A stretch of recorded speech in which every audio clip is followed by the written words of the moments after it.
Hello, and welcome to yet another episode of The Conversation Capital with myself, Ursula Mariani, your host, and the voice of reason, Uponga Buata. Unjani sis?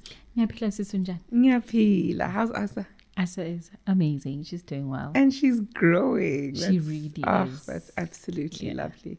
So, as we go through life, we navigate many things. Yes. We navigate failures. I remember I used to take failure very badly until one day in undergrad, I read a quote that there are two types of people: those who are inspired by failure and those who are broken by failure. Choose today who you will be. And my life has never been the same. When I feel like I'm about to let something get me down and out, I remember that there's two kinds of people. I can either be inspired by the setback, or I can allow the setback to propel me to the next place. And so I just choose the latter, And so I was interviewing Dr. Jabulile Msimango Gadao. Hi, Isha. I was interviewing her on another platform, and I said, no, I need you to come in and share your story with the TCC audience. So hi and welcome. Thank you so much for coming through. Thank you for having me. And so maybe if you can just walk us through your journey. Who are you? So that people understand why I invited you, because I wouldn't know where to start with your story. Just start with the story, and then we can then navigate. Yeah, if you could also pull your microphone closer. Yeah, great. Yeah.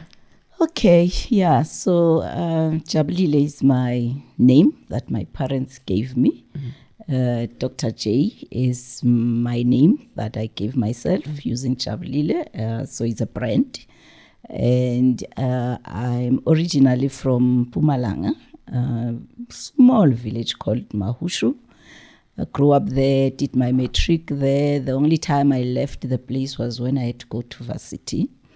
I went to varsity with a dream of becoming a medical doctor. So it never happened.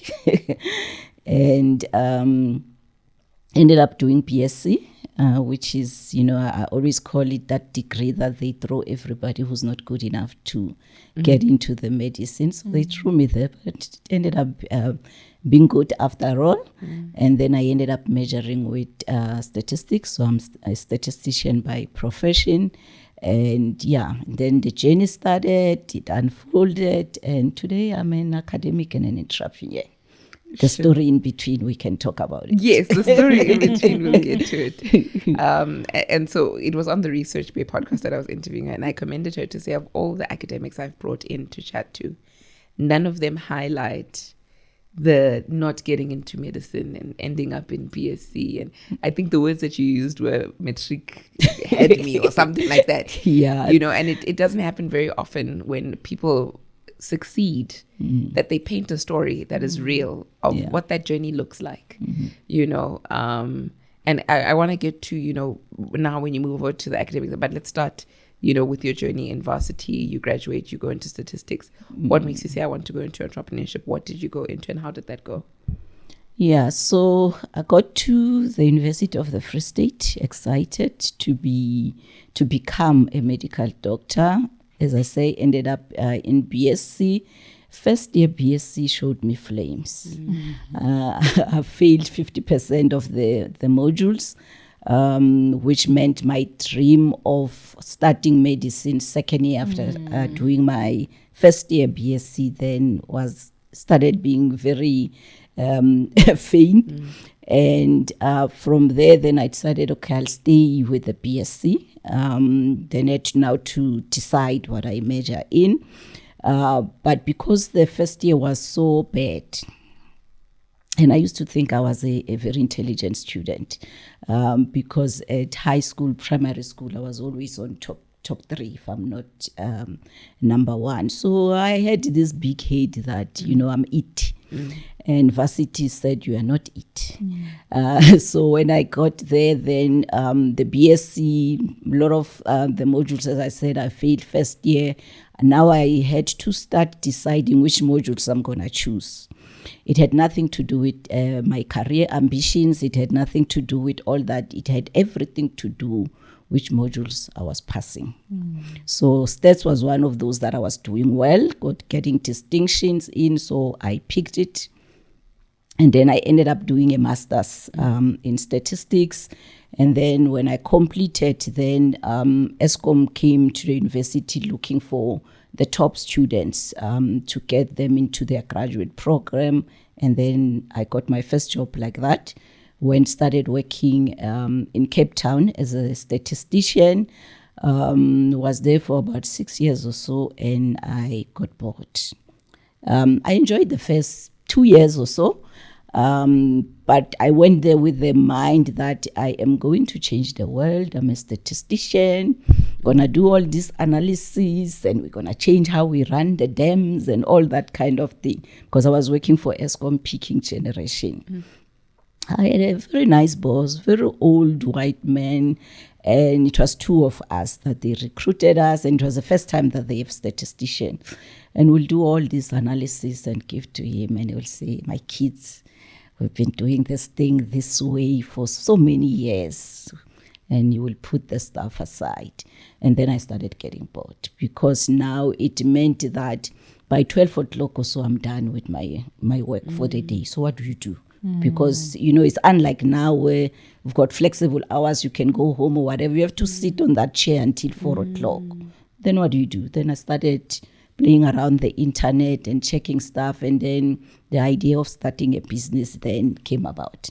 And then I was like, what kind of business am I going to start? And I look around and I was like, stationery, don't need a lot of money. You don't need any special skills. I can make this work. And then I started then running the business. For about 3 years, I ran it while I was still working, employed people to do some of the things, but they were not doing it the way I wanted it to be done. And that started putting me, making me uncomfortable and wanting to leave so that I can go and make this thing work the way I want it to work. And then eventually I resigned from ESCOM, and then I went to run the business full time. And that's where the journey of entrepreneurship started. 0 experience in entrepreneurship, 0 qualification in entrepreneurship. All I knew was how to analyze data. I had a master's, and I thought that was good enough for me to start a business. And that's when I saw the flames. Because I think I'm not the only one wondering, when you say stationery, what did it look like? You were selling stationery, or were you personalizing stuff? So when it started, it was just purely buy and sell. Okay. So you buy from the manufacturer, office stationery, and that was it. Okay. But as the business grew and it evolved, then I started understanding certain things, like the margins were very small. Then I innovated and then started now branding some of the stationery. And then I brought in other revenue streams, which was corporate clothing, corporate gifts, and then also introduced school learning material, started doing textbooks and those kind of things. So, but when it started, it was purely buy and sell. Okay. And that was it. Okay. And then when you say, because I find this very interesting, because we all see entrepreneurship as something that any degree, and you're bringing in a factor to say, the lack of knowledge. So tell us about the flames, and then tell us how knowledge could have changed a lot for you. Yeah, so I went first in an industry I didn't understand. So when I looked around, I saw the Waltons and all these big stationery companies. And then on the other side, I saw the small guys who were selling stationery from, the boot of their cars and that stuff. And I thought, there's a gap in the market. Why there isn't anyone in the middle who's a black owned, who's not too big but not too small, can be professional and all that. And then I thought there was a gap in the market. Then I went and fit myself in between the big guys and in between the small unprofessional guys. But what I found out when I was in was that there was a reason there was a gap there. Because when you run a stationery business, the margins are so small. So you either become the big guy or you become the small guy. So that if you are the big guy, then you can make your money from bulk. So you leverage on scale. When you are the small guy, you don't have overheads. It's just you, yourself, and your car. Therefore, you don't have overheads. So I had overheads. I was not big enough to get the benefit of the discounts from being a big guy. So what that meant is that when you go a tender or put a proposal, the big guy beats you and the small guy beats you. So you find yourself always changing your prices to try to get the orders. But then that is not good enough because you've got offices, you've got staff, you've got cars, you've got all that that you need to cover. You had invested and a then lot. you can't cover it.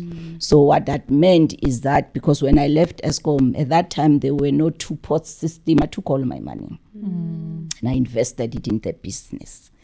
Now, because of that, the issue of the thin margins, it meant that now when I left the full time, I had no income elsewhere. So I needed to get my own salary from the business. But what that meant now was that then I'm squeezing the very business that's got high overheads and thin margins. And then now it meant I need to get money somewhere to keep it going while I'm building it to be what I want it to be. So what happened in that process was that when I got back, when I left the employment and I was there full time, it grew. The first 2-3 years, doubled sales and everything was good. It was growing. And because it was growing, it meant then also I needed to get more staff. I needed to get bigger offices and all that. And while I was still excited doing that, getting awards and feeling that, because in my mind I saw myself being a millionaire. So while I was busy doing that, and it was around 2008, 2009, recession happened. Sure. And there's mistakes I've made as well. So I can't blame just recession. There were mistakes I made while I was doing that. And in business, mistakes is money. It's not free. You pay school fees. So when recession happened, now the squeeze became even bigger. When I was still looking at recession, Cape Town, I was in Cape Town at the time, ANC lost the government. When ANC, and I hope this won't get political, when ANC lost the government in Cape Town, DA came in and they changed the system on how we could do business with schools, because I was also having the revenue stream from schools. So what that meant is that I lost some of the schools that I already built relationships with, that were already my clients, because now DA centralized the system. So you had to go via the Department of Education to service. So the work we have done to build the relationships and all that, we had to go back now and start afresh. All that is money you pay. So you've got revenue streams going down, but your overheads are already at a certain level, and you cannot just wake up tomorrow and just cut them like that. It's a process. So I had the school's learning material, political environment changed, the way we do business changed, so that reduced. I had the corporate clothing and gifts revenue stream. Recession happened. So what happened? That reduced as well. So we had contracts and stuff and they were not renewed. And then on the other side, I have this one revenue stream that's got thin, the corporate stationery. Thin margin that was backed by the other revenue streams. Now you've got that. It's not a big part of the revenue. And then all those things together, plus my naivety and all the other mistakes I've made, then things got more and more squeezed. Then I finished my pension, I maxed my credit cards, I got loans, and it got tough. Sure. Then how does somebody make a comeback? What happened? Yeah, the comeback. I'm sorry, before we go to the comeback. Yeah. So all of this is happening, the dynamics are changing. Then what do you do now? You're downsizing your life, you're closing company. What are you doing? Maybe let me talk about mistakes I made. Okay. One of the mistakes that I made when I left ESCOM with a good salary, going now to run a small business that doesn't have big profits, I didn't downsize. So I kept my lifestyle as if I'm still working and getting this big salary. But now, in a new business, you've got up and downs. There's months where you can't pay yourself. All you can do is pay your employees. But now I've got the cars and all these things. You must still pay them. So that eats from whatever the credits and stuff that you have. So that was mistake number one. Mistake number two was obviously the going into an industry I did not understand. I thought I had luxury in terms of the margins, and I did not. Because then otherwise you can't compete. The third mistake I made was that I thought my education was enough. And it wasn't, because it had nothing to do with entrepreneurship. It was about data analysis, it was science, and totally different from what I was trying to do. And the list is long. But those are I think the key mistakes I made. And also, this one I cannot not mention, employing people. How I employed people was flawed. My friends, people we go to church with, it had nothing to do with the skills the business needed. Yeah. It had everything to do with helping somebody who doesn't have a job. And then once they are in, when they are warm, after they've got a couple of pay slips, you start realizing why they were not working. But it's too late. And it's a mistake that normally small business will make. We don't do what corporates do. You know, the reference checks and those kind of things. Those things, even if you are small, you need to do them. Because by the time you find out this person stole where he comes from and all that, we've already employed them. And now you must be careful of the CCMA. In our country, you cannot just say, I didn't do my homework, go tomorrow. It cost you. But also now you find also when the people don't have the skills you needed, it takes time to develop them. So what does that mean? The time you could do doing other things, you could use doing other things, you take a longer training these people because you didn't call them in because they had the skills and the knowledge. You call them to help. Yeah. Obviously, not all of them. There were those that came in because they had the skills. But all those things cumulatively, over a long period of time, they kill you. Sure. So, yeah. So, okay, now what Bonga was saying, what happens? What happens in this interim? Businesses are closing. Are you selling cars? Are you selling homes? I mean, people that watch this show are moms, are wives, are, you know, and they're saying, I don't have capacity to make a mistake. Yeah. I don't have leg room to make a mistake. You know, what's your message to them? Unfortunately, if you're going to entrepreneurship, you cannot run away from mistakes. You cannot run away from failure. You know, it's like wanting to enter this room but not wanting to go through that door. For you to get into this room, you have to go through that. And failure is the door that takes you to the success. Sure. So you have to embrace failure. And unfortunately, we come from a schooling system that says failure is bad. Obviously, in class, I don't tell my student failure is good because I want them to pass their, their courses and stuff. But in real life, in entrepreneurship, failure is good because that is the only school you have. You can read a textbook, you can listen to me, but it will never be the same with when you do it and fail. If you listen to a lot of successful people, they tell you where they've learned things the most was when they failed, not when they succeeded. But we want to skip the failure to go to the success.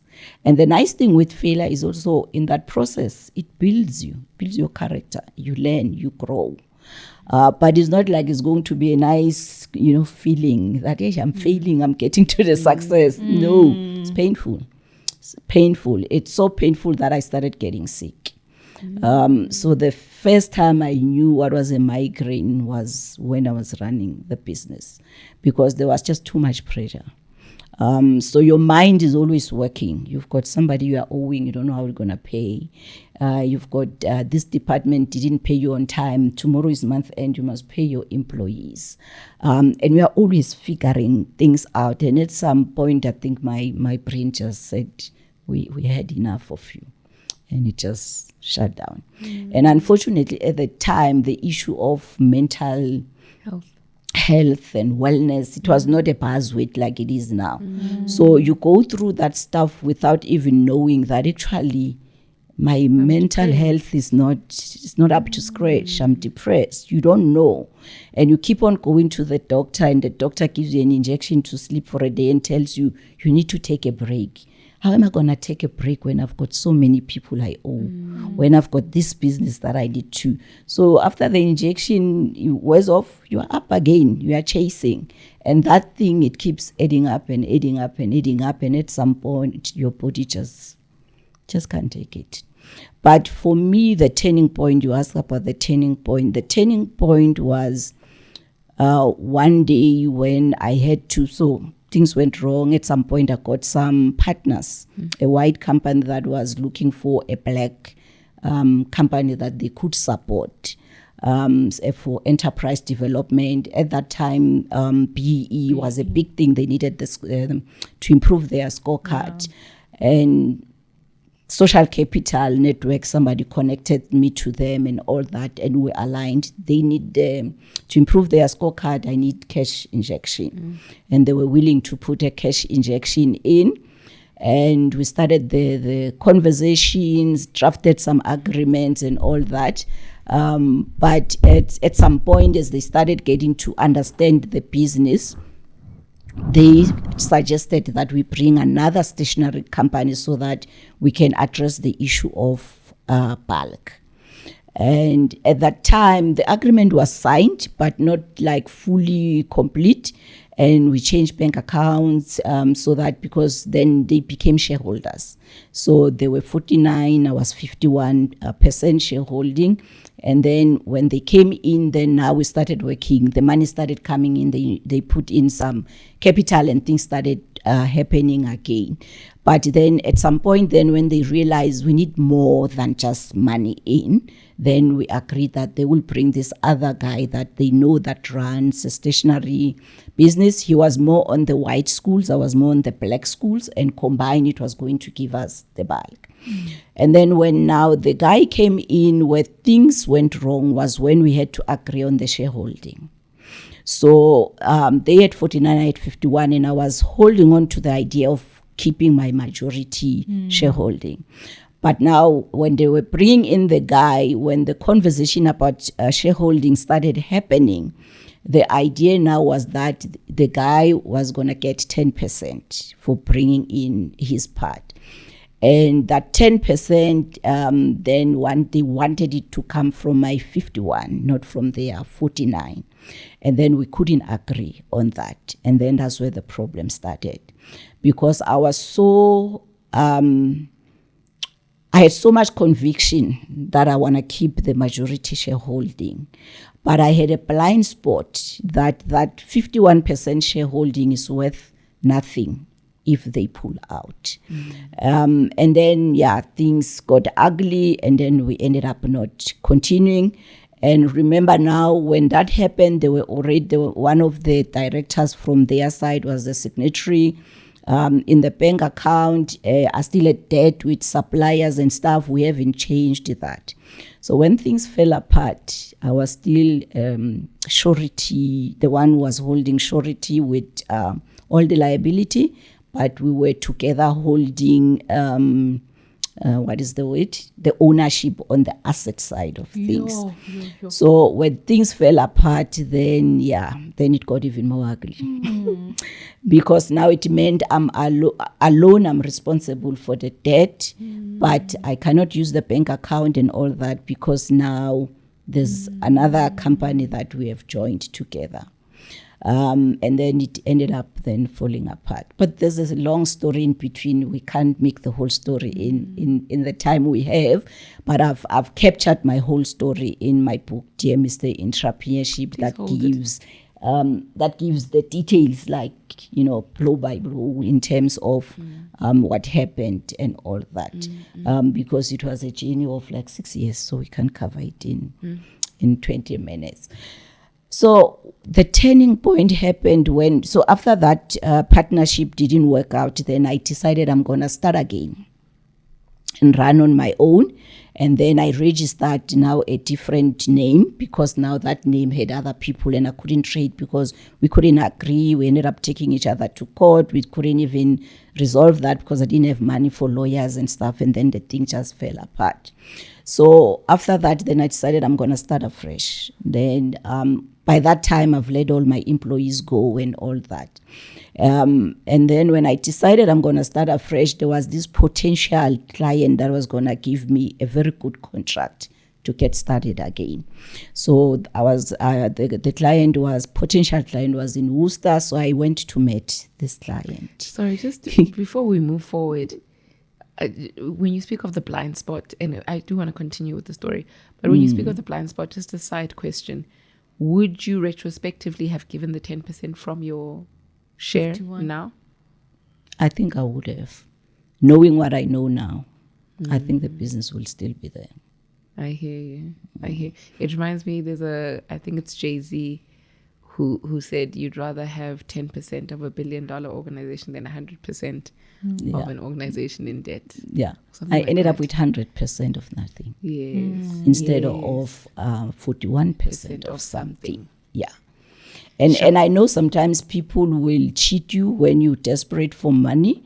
And these are arguments we always have in my class about that no, you did the right thing. They were taking advantage of you and all that, but where's the business now? It's gone. Because the objective is that you want desirable outcomes. And the outcome was not a desirable one. And you can easily fall into, no, don't give your shares to anyone, what. If you've got a rich dad who can give you some money to continue by yourself, then yes. But if you don't, there are certain compromises that you have to make, and sometimes means letting go some shareholding that you are not happy to let go, but thinking of the future. The future. Yeah. Sure. I 100% hear this, and it really goes back to your ability to trust and work with other people. Yeah. You Partnerships are not easy. Partnerships are not easy. No. Oh, please continue with the story. that part is just something I always find very interesting. One's ability, you must know how to work with people and how to relinquish power. Yeah. Yeah, and I think also when you are in that process is that you won't know everything, and you will never be sure of everything. It helps sometimes to have a mentor on your side who's not emotional about the business, because these businesses, when we started them, is like our little babies. It's very difficult to let it go. And people always say, how did you know for sure it was time to give up? I never knew for sure, but I did. And that's the one thing about entrepreneurship. There's nothing you will ever know for sure. But you have to be willing with making the decision with half or 50% of surety than waiting to have 100% of surety on something which you might never have. And now you lose out. So you have to be comfortable when you are an entrepreneur to make a decision knowing it might turn out tomorrow that it was the wrong decision. And you should be fine with it. Sure. Because you'll never be sure that your decision is right. I still don't know today if I didn't... if I accepted, now I'm saying it in hindsight, that if I accepted that deal, it would have been better. I don't know. It might have not been. Could have even been worse. It could have been worse. Yeah. But you have to be comfortable with making decisions that does not give you guarantee that the outcome will be what you want. And that's what the game of entrepreneurship is all about. The risk, the returns, potential returns, and you keep going. Sure. Please continue. Yes. So then now you get to the business has dissolved. What happens next? Yeah. So then I decided I'm going to start afresh. I went to meet this a potential client in Worcester, which was my hope to revive the business. And then I get there, we have the conversation, and things didn't go well. So they were not happy to continue. And when I left that day, because this was now my last hope, when I left that day, instead of driving to go home, I drove the opposite direction of going home. And I see the posts say Colesberg, what, they keep showing me, but in my mind, it is not clicking that we are not going home. in my mind, I am going home. Why? The mental wellness thing I'm talking about, that you are not even aware how far down you have went, that your brain doesn't even properly register what is happening. I think I drove about maybe 100K or so before I start saying, no man, because we used to drive that road going home because I'm from Mpumalanga.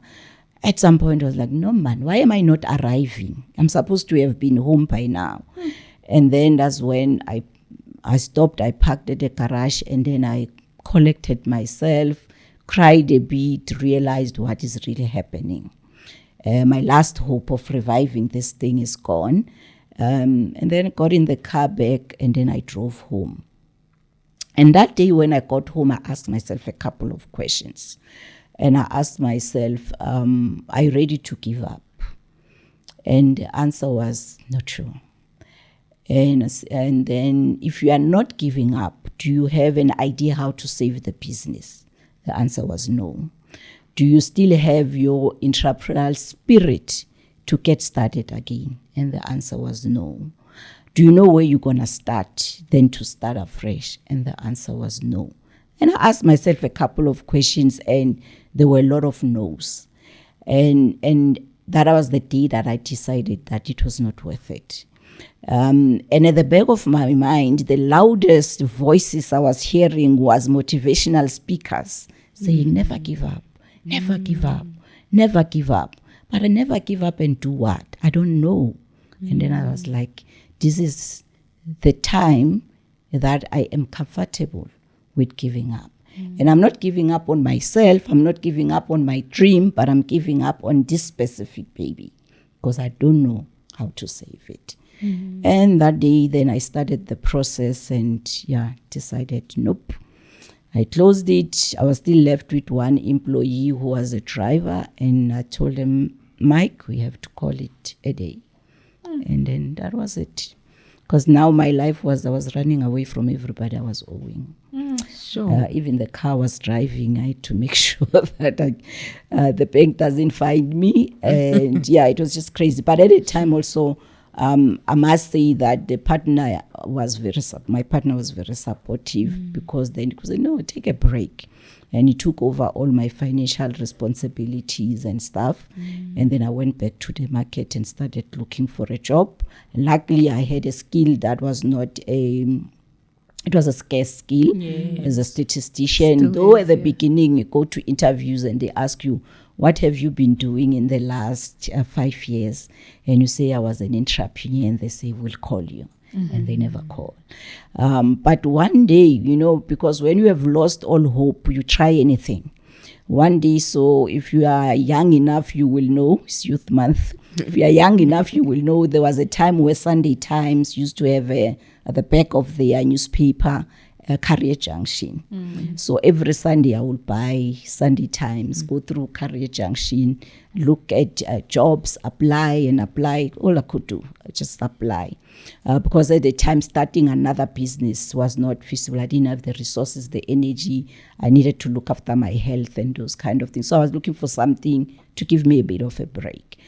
And so I bumped on this job at CPUT. They're looking for a lecturer for statistics. And I just apply. I had no hope. And I was called for the interview. And I was, interestingly, it was, at that time, I was at the lowest in terms of my confidence. I was questioning my intelligence. I was questioning a lot of things about myself.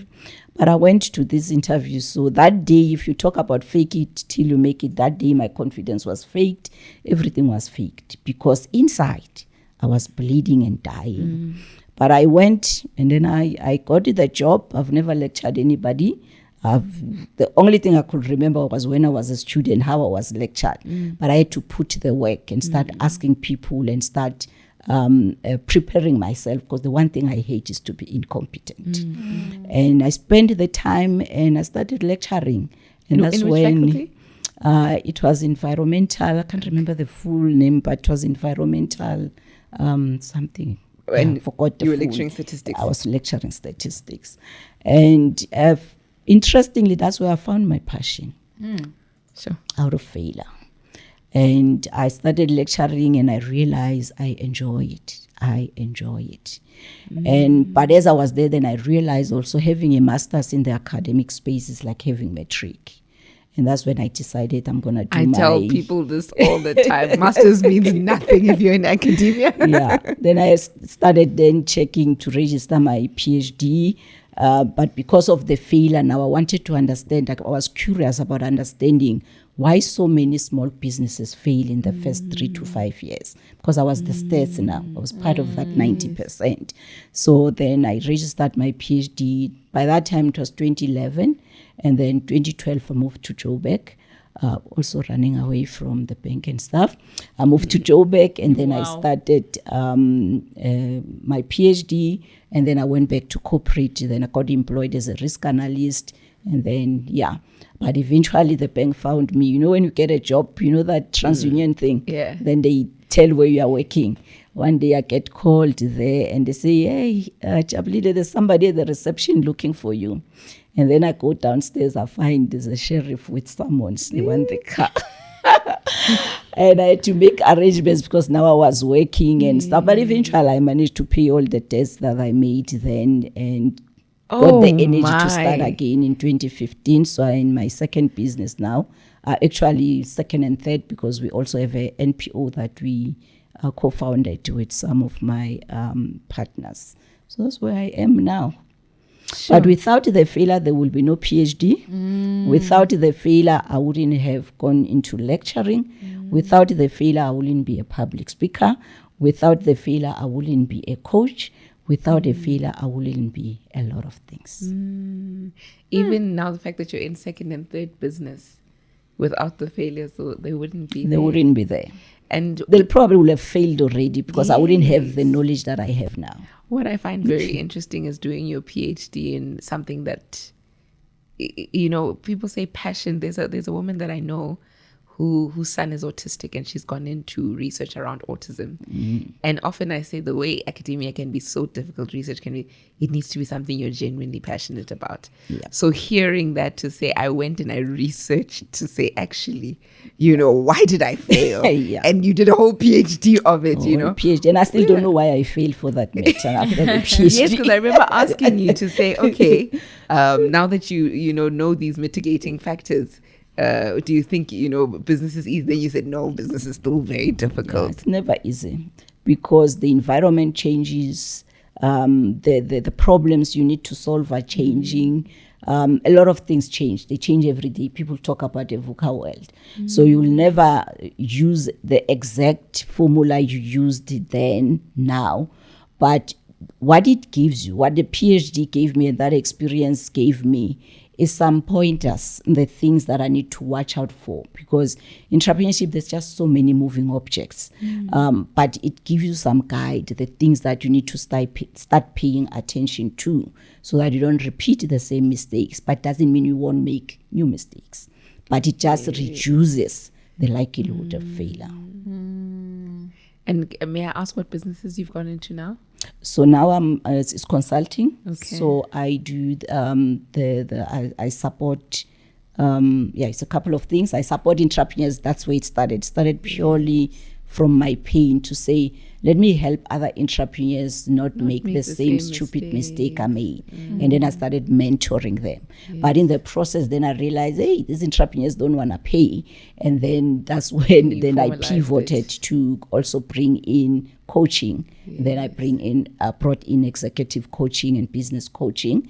And then because of my experience or my training as a statistician, I also offer data analysis to corporates, mostly under the umbrella of entrepreneurship, and also support postgraduate students who struggle with data analysis and all that, and obviously public speaking and facilitation. So I do a lot of things now. So your strengths have really come full circle. I just want to know around, are you a mom? Yes, I've got 2 daughters. Okay, managing all of this and being a mom, what's that journey been like? Sure, I think that's one of the things that made me pause as well, because I felt I was unfair to my kids. I was there, but I was not there. So we'll sit in the room, the kids are there, they're talking. Sometimes you don't even hear what they're saying because we are always trying to figure out How am I things. gonna pay this? How am I Yes. And when I got to that point where I started realizing I'm unfair to them, then that made me pause and realize, no, it's not it. And the other thing is that I started my business also at the same time I was having babies. So they were still small when I started. So you've got a lot of things starting at the same time. You know, a new job, you just finished varsity, now we are having babies. You know, all those things come together, and all of them need time from the 24 hours that you have. And you find that you struggle to find the time.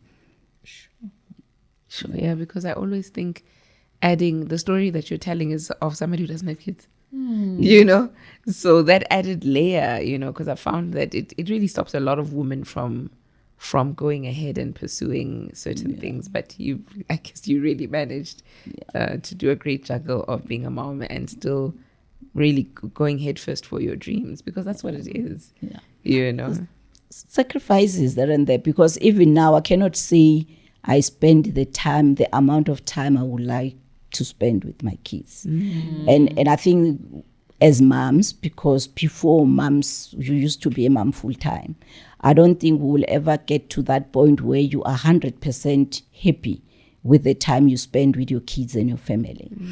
Because the business wants you 24 hours. So like now I'm doing basically 2 jobs, because I've got vets, then I've got the business. Vets wants my 24 hours, my business wants my 24 hours, my kids want my 24 hours, and the day has got only 124 hours. So it's a matter of deciding qualitatively as to what are the things I am going to give this amount of time and what are the things I am not, and be happy with that, and know that maybe it is a short to medium term. At some point you'll get to a point where you can be able to kind of like give it more or less the time that you want. When you do a PhD, you are hardly there. You are always doing something. Otherwise, you spend 10 years doing the PhD and it ends up being boring. So it's those things that I always say. A lot of people like talking about the balance, balance, work-life balance. You'll never get that thing quantitatively, but qualitatively, you make a conscious decision.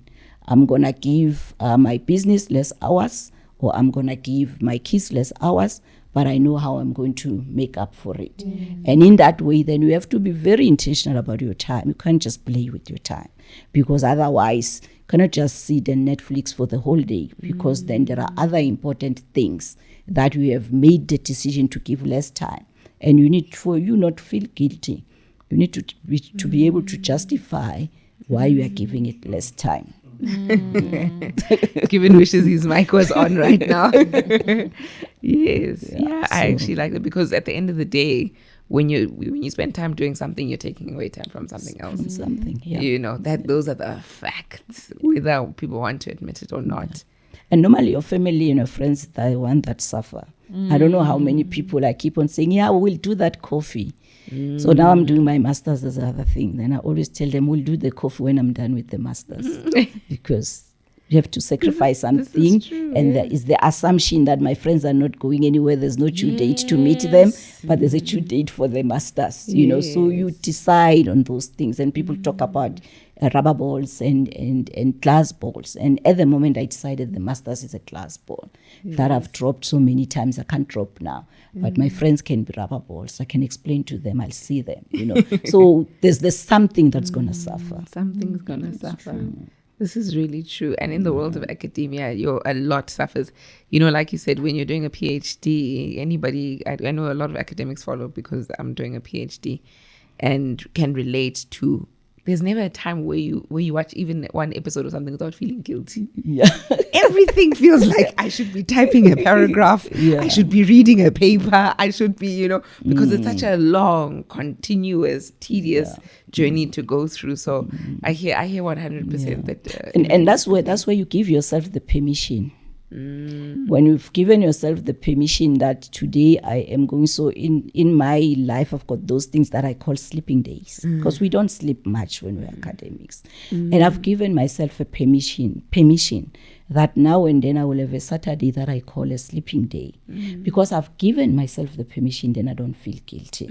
But if you do it randomly, and it's not a conscious decision, it's not scheduled, and you haven't made the decision to say, this is what I am going to drop, then you feel the guilt. And that guilt is not nice. So you decide and say, today is Sunday, I'm touching nothing on my thesis. I'm going to go to church with my daughter. I'm going to go eat out with them. I'll see the other stuff tomorrow. And guess what? Tomorrow, when you come back, nobody has died.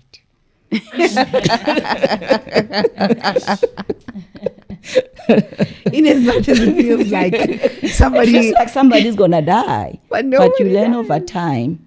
Even people calling you, asking things, you learn over time. They make a plan when you're not there. Yes. We had Mulifi Litsiki here the one time. He is the first site holder, diamond site holder, De Beer site holder, something like that. I can't remember, a big accolade. Yeah. He's in diamonds and stuff. And I remember he said, because when he first started entrepreneurship, the desire to win, he was taking calls over the weekend. Yeah. He says, then one day he realized, but I'm not a doctor. Surely you can get this diamond on Monday. Yeah. You know? Yeah. And he's like, and just that when that landed for him to realize, no, man, my service, yes, it's important, but it's actually not that important. You can wait. It's never that urgent. Yeah. But our minds lie to us as if everything's going to fall apart. And this is not a problem only for entrepreneurs. If you corporate people who will want to call their staff at 2 a.m. and whatever for stuff as if somebody's gonna die. You know, it's the trick that the mind plays with us. And that's why you have to be so present in your own life that we're able to pick up those tricks and say, no one is gonna die. No one's gonna die. Sure. Thank you so much for your story. Thank you so much for your time. Like I said, when I heard it and I was getting snippets, because it was in a very academic setting, I couldn't really ask certain things. I said, no, come to TCC so we can really delve into your story and just, because I think these are things that everyone is dealing with. Everyone is dealing with navigating, because we're talking in the context of entrepreneurship. But, when there was a time where you spoke about being comfortable with not knowing the 100% outcome of the choice. Yes. Everyone's choice is a half chance. It's a choice to stay in a certain job. You stay in a certain job, you don't go to another one. The next thing you're getting retrenched at this one. Things like that happen. Yeah. I have a friend who rejected a job in Feb, and now this month in June they're retrenching him. And it just to be like, man, should I have taken the job? Like so many things are now. Our choice is a half chance, and so is everybody else's. Baz Luhrmann says that. And I really believe that that's something, to hold. Thank you so much. Yeah. I believe and our I audience... think maybe just to add there, in terms of you never sure. That's why, and I say this maybe because it's Youth Month is also going to be relevant. We normally start entrepreneurship when we've got the bonds and the kids and the husbands and the wives. That puts more pressure on you. It's the best time to start is when we are young, can afford to fail. I always say to my kids, if you don't rush to get husbands and have babies, you can have a chance to go and enjoy life and fail. And when you fail, you can come back. But once you've got a husband, if you fail, it's none of my business.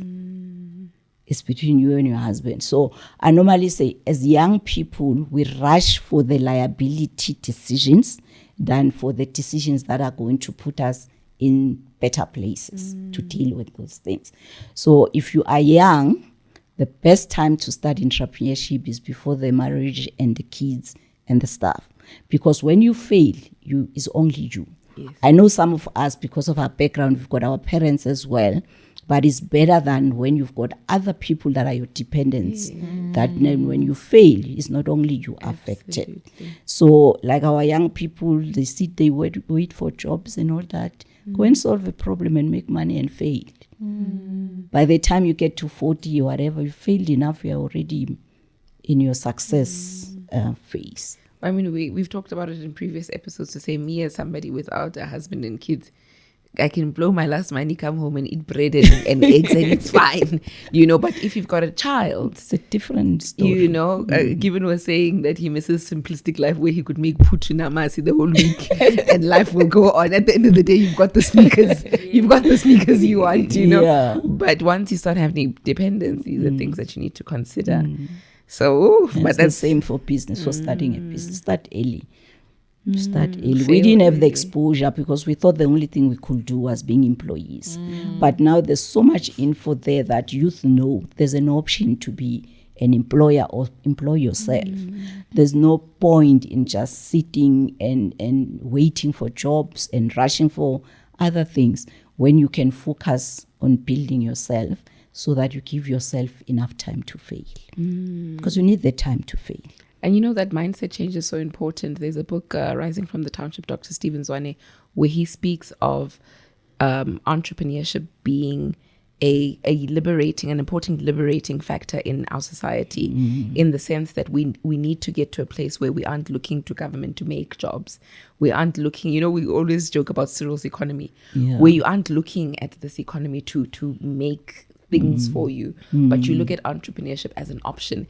And to be honest, that didn't really land. And unlike the way it's landed now, that leaving matric and starting a business as an option.